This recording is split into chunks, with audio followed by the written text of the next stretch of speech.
बढ़ी है। 5 दिन में दूसरी बार दाम बढ़े हैं। डीजल 91 पैसे महंगा हुआ है, पेट्रोल 87 पैसे महंगा हुआ है। 15 मई को भी इजाफा हुआ था। 15 मई को 3 रुपए से ज्यादा बढ़े थे। दिल्ली में पेट्रोल 98.64 और डीजल 91.58 प्रति लीटर पहुंच गया है। मुंबई की बात करें तो यहां पेट्रोल 107.59 और डीजल 94.08 प्रति लीटर हो गया है। कोलकाता में पेट्रोल 109 रुपए 70 पैसे तो डीजल 96 रुपए 7 पैसे प्रति लीटर दर्ज किया गया। चेन्नई में ये दर 104 रुपए 49 पैसे डीजल और 96 रुपए 11 पैसे प्रति लीटर बिक रहा है। 5 दिनों के भीतर यह दूसरी बार है जब ईंधन की कीमतों में इजाफा किया गया है।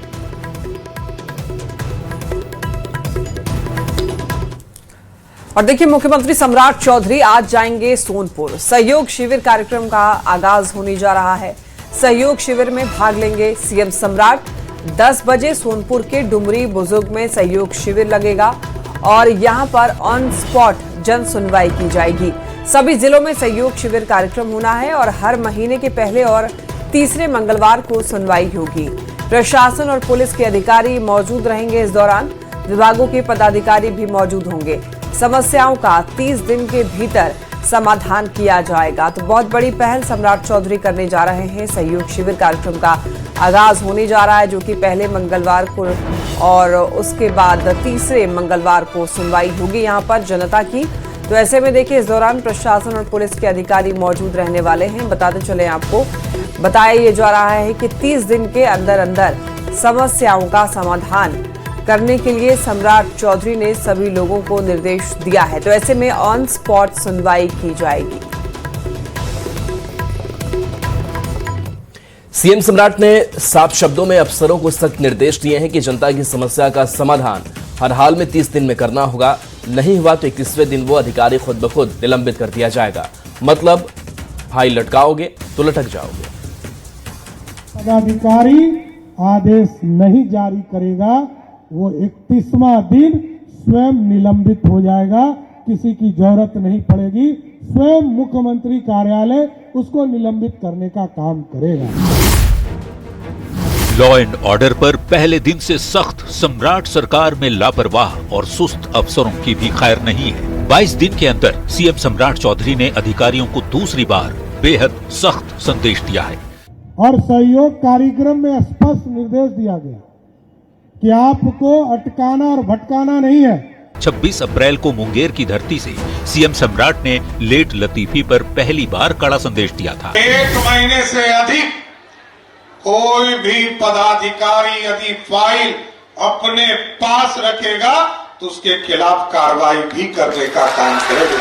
अब एक बार फिर सोमवार को सीएम सम्राट चौधरी ने साफ शब्दों में अफसरों को बता दिया कि जनता की समस्या का समाधान हर हाल में 30 दिन में करना होगा। नहीं हुआ तो 31वें दिन वो अधिकारी खुद ब खुद निलंबित कर दिया जाएगा। जो भी पदाधिकारी आदेश नहीं जारी करेगा, वो 31वां दिन स्वयं निलंबित हो जाएगा। सीएम सम्राट चौधरी ने अधिकारियों को चेतावनी दी कि फाइलों को अटकाना और भटकाना बंद करें। आवेदन के 10 दिन बाद जारी होगा पहला नोटिस। 20 दिन के बाद निपटारे के लिए दूसरा नोटिस भेजा जाएगा। 25 दिन के बाद तीसरा नोटिस दिया जाएगा। 30वें दिन निपटारा नहीं होने पर कार्रवाई होगी। 31वें दिन जिम्मेदार अधिकारी पर गाज गिरेगी। मुख्यमंत्री कार्यालय से स्वतः निलंबन हो जाएगा। 19 मई यानी मंगलवार से सहयोग कार्यक्रम की शुरुआत हो रही है। उसके पहले सीएम ने अधिकारियों को स्पष्ट शब्दों में बता दिया कि फाइल लटकाओगे तो लटक जाओगे। न्यूज 18 के लिए पटना से अमित कुमार के साथ ब्यूरो रिपोर्ट। सीएम सम्राट चौधरी के आदेश के बाद अधिकारी से लेकर सियासी गलियारों में भी खलबली मची है। 30 दिनों के भीतर सुनवाई करने की बात कही गई। सुनवाई नहीं होने पर 31वें दिन अधिकारी पर गाज गिरेगी और इस पर आरजेडी और कांग्रेस ने सरकार को निशाने पर लिया है और ये कहा कि सरकार सिर्फ घोषणाएं करती है, कार्रवाई नहीं। सम्राट चौधरी जी ये बयान इसलिए दे रहे हैं क्योंकि उनको मालूम है कि 31वें दिन के बाद न तो कोई न्यूज चैनल इस पर फॉलो अप करेगा, न कोई अखबार वाला करेगा, कोई समीक्षा होगी ही नहीं। साफ है कि ना तो 30वें दिन तक कोई अधिकारी कोई काम करेगा, ना 31वें दिन वो कोई कार्रवाई करेंगे और ना ही जनता के पास इसकी कोई खबर जाएगी।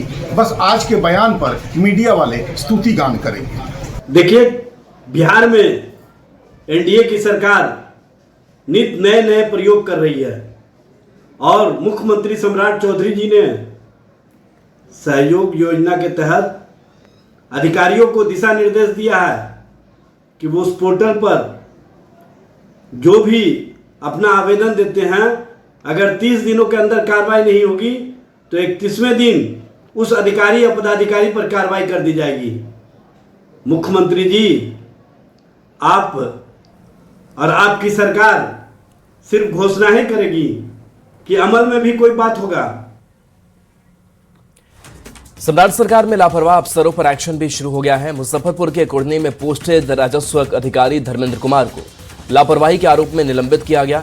3 दिन पहले ही मंत्री दिलीप जायसवाल ने चेतावनी दी थी, अब एक्शन भी शुरू हो गया है। स्पष्ट संदेश दिया है कि मंत्री ईमानदारी से काम करेगा और जब मंत्री ईमानदारी से काम करेगा तो पदाधिकारी और कर्मचारी को भी अपने आदत में सुधार लाना पड़ेगा। बिहार के सरकारी बाबुओं के रवैये को लेकर सीएम सम्राट चौधरी ने सख्ती दिखाई है और तय समय सीमा के भीतर लोगों का काम नहीं होने पर निलंबन की कार्रवाई की चेतावनी दी। इधर राजस्व एवं भूमि सुधार मंत्री दिलीप जायसवाल पहले ही एक्शन में आ गए। मुजफ्फरपुर के कुढ़नी में पोस्टेड राजस्व अधिकारी धर्मेंद्र कुमार को लापरवाही के आरोप में निलंबित कर दिया गया है। ये कैंसर के रोग के तरह भ्रष्टाचार जो होता है लोगों के दिल में समाता है, इसीलिए इसका धीरे धीरे एंटीबायोटिक से इलाज शुरू हो गया है। 3 दिन पहले ही मंत्री दिलीप जायसवाल ने अधिकारियों को ईमानदारी से काम करने और पेंडिंग काम को निपटाने के निर्देश दिए थे। 3 दिन के अंदर कार्रवाई शुरू हो गई। मुजफ्फरपुर में पहली गाज गिरी। बता दें कि बिहार कृषि प्रधान राज्य है। सबसे ज्यादा विवाद, अपराध और हत्या की घटनाएं जमीन से जुड़े मामले में ही सामने आती है। वहीं भूमि एवं राजस्व विभाग के कर्मचारियों और अधिकारियों को लेकर भ्रष्टाचार के आरोप भी लगते रहे। विजय सिन्हा ने भू राजस्व मंत्री रहते हुए अधिकारियों पर सख्ती दिखाने की कोशिश की थी। दिलीप जायसवाल ने एक्शन लेना शुरू कर दिया है। न्यूज़ 18 के लिए पटना से शैलेंद्र कुमार के साथ bureau report. Bharat Nepal border की सुरक्षा को लेकर मीटिंग। केंद्रीय गृह मंत्री अमित शाह मीटिंग करेंगे और वीडियो कॉन्फ्रेंसिंग के जरिए दरअसल ये मीटिंग होगी। सीएम सम्राट चौधरी 11:30 बजे से वीडियो कॉन्फ्रेंसिंग के जरिए मीटिंग में शामिल होंगे और 1 बजे से विमानपत्तन पदाधिकारियों के साथ बैठक करने वाले हैं। बैठक में हिस्सा लेंगे सीएम सम्राट चौधरी। तो इस वक्त की बड़ी खबर है, दरअसल यहाँ पर भारत और नेपाल बॉर्डर की सुरक्षा को लेकर के मीटिंग होने वाली है, जिसमें केंद्रीय गृह मंत्री अमित शाह ये मीटिंग करने वाले हैं और इस मीटिंग में कई लोग जुड़ेंगे। तो सम्राट चौधरी भी इस मीटिंग में 11:30 बजे जुड़ने वाले हैं। 1 बजे से विमानपत्तन पदाधिकारियों के साथ बैठक होगी और इस बैठक में हिस्सा लेने वाले हैं देखिए सीएम सम्राट चौधरी। तो सुरक्षा को लेकर के ये मीटिंग काफी ज्यादा अहम मानी जा रही है। जहानाबाद से बड़ी खबर, जहां युवक को सिर में गोली मारी गई। चातर गांव का रहने वाला दीपक है। जानकारी के मुताबिक दीपक कुमार जहानाबाद से अपने घर चातर जा रहा था। इसी दौरान डेढ़सैया गांव के पास अज्ञात अपराधियों ने उस पर गोली चला दी, जिससे युवक बुरी तरह से घायल हो गया। आनंद फानंद में लोगों ने उसे सदर अस्पताल पहुंचाया, लेकिन डॉक्टरों ने उसे मृत घोषित कर दिया। मामले पर पुलिस और परिजनों ने फिलहाल कुछ भी नहीं कहा है।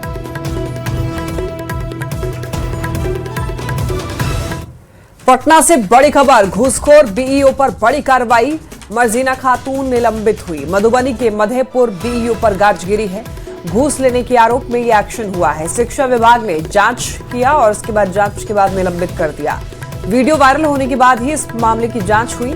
बच्चों से टीसी देने के नाम पर घूस ले रही थी। जांच में आवाज से ही कार्यालय चलाने की पुष्टि भी हुई है। निलंबन की कार्रवाई के बाद घूसखोर अधिकारियों में अब हड़कंप मचा हुआ है। सोच लो, पकड़ो ना, काहे के लिए आए हो? अच्छा कर दीजिए दे दे जाओ, करवाते हैं, बाहर हैं तब एक आदमी सो खुदरा देना है, सोच लो, पकड़ो ना, काहे के लिए आए हो? अच्छा कर दीजिए दे दे जाओ, करवाते हैं, बाहर हैं तब एक आदमी सो खुदरा देना है, सोच लो। सासाराम में बालू माफिया के आतंक का शिकार बने सिपाही मुकेश कुमार का परिवार गहरे सदमे में है। बालू माफिया ने ऐसा घाव दिया जिससे जिंदगी भर नहीं भरा जा सकता है। बड़ा सवाल है कि आखिर मुकेश के हत्यारों की गिरफ्तारी कब होगी।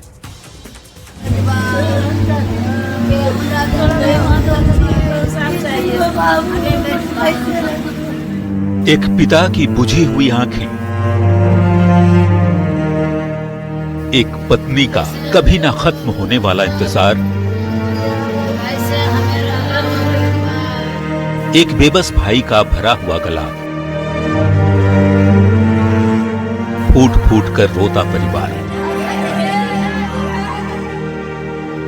ये तस्वीरें बालू माफिया के शिकार जवान मुकेश कुमार के परिवार की हैं।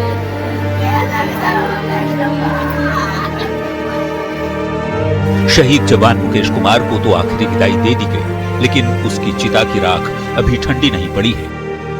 लखीसराय के कोली गांव में सन्नाटा और एक अजीब सी वीरानी है। इस गांव ने एक ऐसे वीर बेटे को खो दिया जिसने बालू माफिया के खिलाफ आवाज उठाई, तो उसकी आवाज को ही खामोश कर दिया गया। परिवार वालों को ऐसा सदमा लगा है जिसे जिंदगी भर भरा नहीं जा सकता। सिपाही मुकेश कुमार अपने पीछे 2 मासूम बेटी और एक बेटे को छोड़ गए। परिवार वालों को समझ नहीं आ रहा अब इनका क्या होगा। परिवार वाले चीख चीख कर कह रहे हैं मुकेश को इंसाफ चाहिए। हमको बोला कि पैर में चोट है सिर्फ, उसके बाद कुछ देखने को नहीं मिला और डायरेक्ट ले गया बनारस, तो उसका बॉडी देखा है सब मिलके। गाड़ी रुकाने के लिए गया, स्पॉट पर धक्का पर गाड़ी से चपात करके मार दिया हमारे बाबू। अब क्या चाहेंगे सरकार से? सरकार से हमारा पोती है, पोता है, हम हैं, हमारा घर वाली है, हमको जीविका चाहिए। उसको कड़ी से कड़ी सजा मिले, उसको कड़ी से कड़ी सजा देना चाहिए। इस बार उसको हीन कर दे।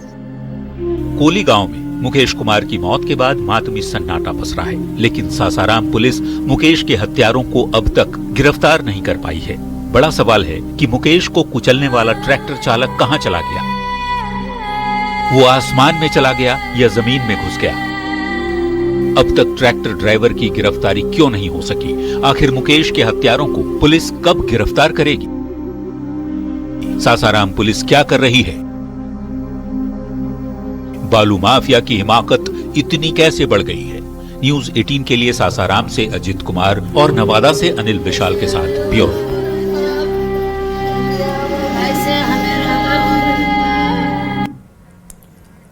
बिहार में भीषण गर्मी जानलेवा हो गई। शेखपुरा के कस्तूरबा गांधी आवासीय स्कूल में भीषण गर्मी में छात्राएं बेहोश हो गईं।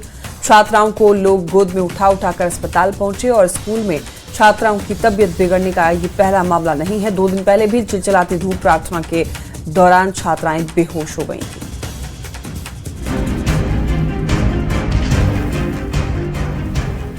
बिहार में पारा आसमान पर है। चिलचिलाती धूप और उमस से लोग बेहाल हैं। भीषण गर्मी किस तरह से लोगों को झुलसा रही है, लू के गर्म थपेड़े किस तरह से कहर बरपा रहे हैं, ये तस्वीरें उसकी कहानी बयां करती हैं। ये तस्वीरें हैं शेखपुरा की, जहां लोधीपुर कस्तूरबा गांधी आवासीय स्कूल की छात्राओं को लोग गोद में उठाकर अस्पताल लेकर आते नजर आते हैं। छात्राएं बेहोशी की हालत में हैं। जानलेवा गर्मी ने उनकी जान ही निकाल दी है। प्रचंड गर्मी और लू ने छात्राओं को इस कदर सताया कि छात्राएं बेहोश होने लगी। 12 छात्राओं की तबीयत अचानक से बिगड़ गई। फिर उन्हें आनन फानन में अस्पताल में भर्ती कराया गया। लेकिन ये कोई पहला मामला नहीं। 2 दिन पहले भी इसी स्कूल में 27 छात्राओं की तबीयत बिगड़ गई थी। छात्राएं भीषण गर्मी में बेहोश हो गईं। भीषण गर्मी में छात्राओं से प्रार्थना करवाया जा रहा था। इसी दौरान 27 छात्राओं की तबीयत खराब हुई। बड़ा सवाल स्कूल प्रबंधन से है। भीषण गर्मी में स्कूल एहतियात क्यों नहीं बरत रही? छात्राओं की तबीयत खराब होने के बाद भी स्कूल अलर्ट क्यों नहीं है? आखिर चिलचिलाती धूप में प्रार्थना कैसे करवाया जा रहा है? क्या स्कूल को छात्राओं की सेहत की चिंता नहीं है? जानलेवा गर्मी में जिंदगी आखिर दांव पर क्यों है? न्यूज़ 18 के लिए शेखपुरा से अजीत सिन्हा की रिपोर्ट। गर्मियों का मौसम शुरू होते ही अगलगी की घटनाएं भी बढ़ जाती हैं। जब घटनाएं होती हैं तो सवाल उठता है कि इससे निपटने की तैयारी कितनी थी, पर अब की बार ऐसा नहीं होगा। इस बार सरकार आग लगने पर कुआं खोदने की जगह आग लगने से पहले उससे निपटने की तैयारियां दुरुस्त कर चुकी है। मुख्यमंत्री सम्राट चौधरी ने फायर ब्रिगेड को 80 हाईटेक गाड़ियों की सौगात दी है। रिपोर्ट दिखा दी। अगलगी से निपटने के लिए प्रशासन तैयार।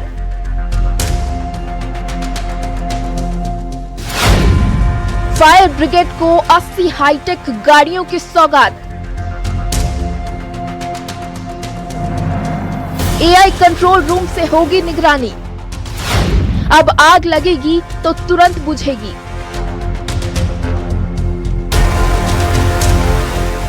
गर्मी की शुरुआत हो गई है और इस मौसम में अगलगी की घटनाएं अमूमन बढ़ जाती हैं, पर इन घटनाओं पर काबू पाने के लिए बिहार सरकार ने हाईटेक तैयारी कर ली है।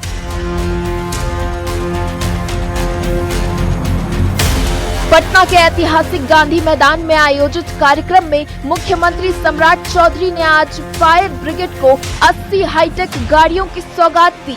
इन गाड़ियों में 36 स्कॉर्पियो त्वरित सहायता के लिए डिजाइन की गई हैं। एआई तकनीक से लैस कंट्रोल रूम से इनकी निगरानी होगी। कंट्रोल रूम के जरिए आग लगने वाली जगहों पर त्वरित और सटीक सहायता पहुंचाई जा सकेगी। सीएम की हरी झंडी मिलते ही फायर फाइटर्स ने हैरतअंगेज लाइव डेमो के जरिए अपना दमखम दिखाया। आग लगने की स्थिति में कैसे रेस्क्यू किया जाएगा, हाई राइज बिल्डिंग में फायर फाइटर्स कैसे इवैक्यूएट करेंगे, ये सब कुछ लाइव मॉक ड्रिल में दिखाया गया। ये पूरा देश एक ही है कि पूरे प्रदेश में जहां भी आपदा है तुरंत गति से पहुंचकर उस आपदा को विपदा नहीं बनने दे, इसमें योगदान देना है। दमकल की टीम का दमखम देखकर डिप्टी सीएम विजय चौधरी ने कहा, अब बिहार के लोग चैन की सांस ले सकते हैं।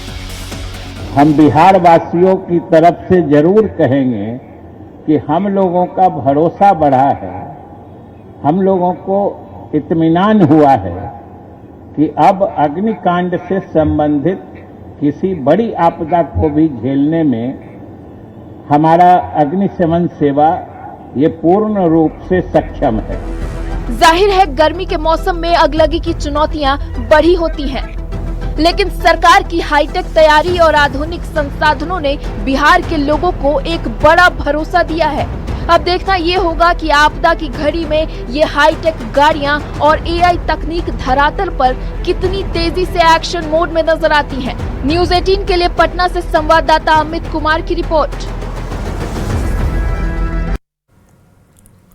और अब आपको तेज रफ्तार की कहर की तस्वीर दिखाते हैं। खगड़िया में नेशनल हाईवे 31 पर एक तेज रफ्तार ट्रक ने ऑटो को टक्कर मार दी और पलक झपकते ही 6 लोग कार की गाल में समा गए।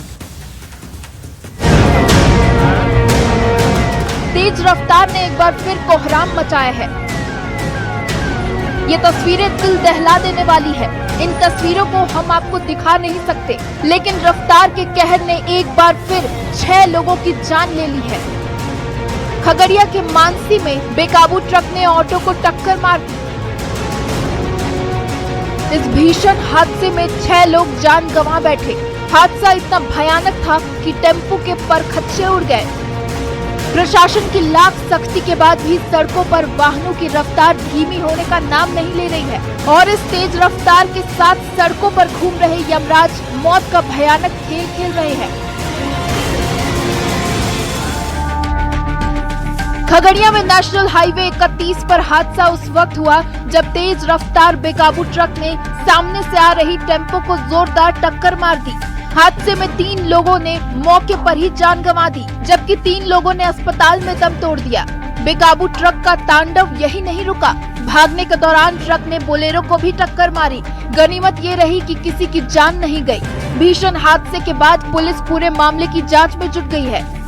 उनका कहना है एक ट्रक वाला एक ऑटो को धक्का मारते हुए उनके सफारी को धक्का मारा, फिर जाकर पिकअप वाहन के ऊपर जाके चढ़ गया। उसके बाद ड्राइवर वहाँ से भाग गया। नहीं पहचान करने की कोशिश किया जा रहा है। पुर्जा मिला है हम लोग को, हम संबंधित थाना से इसका दरियाफ्त कर रहे हैं।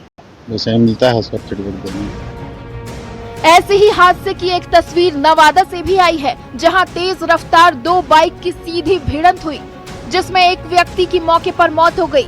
वहीं दूसरी बाइक पर सवार व्यक्ति गंभीर रूप से घायल हो गया, जिसे इलाज के लिए अस्पताल में भर्ती कराया गया। सड़क हादसे में मौत से हर दिन लोग जान गंवा रहे हैं। सड़क पर तेज रफ्तार वाहन लेकर घूम रहे यमराज चंद सेकंडों में मौत का खेल खेल जाते हैं और वारदात को अंजाम देकर फरार हो जाते हैं। न्यूज़ 18 के लिए खगड़िया से दिग्विजय कुमार के साथ नवादा से अनिल विशाल की रिपोर्ट। छोटे से ब्रेक का वक्त।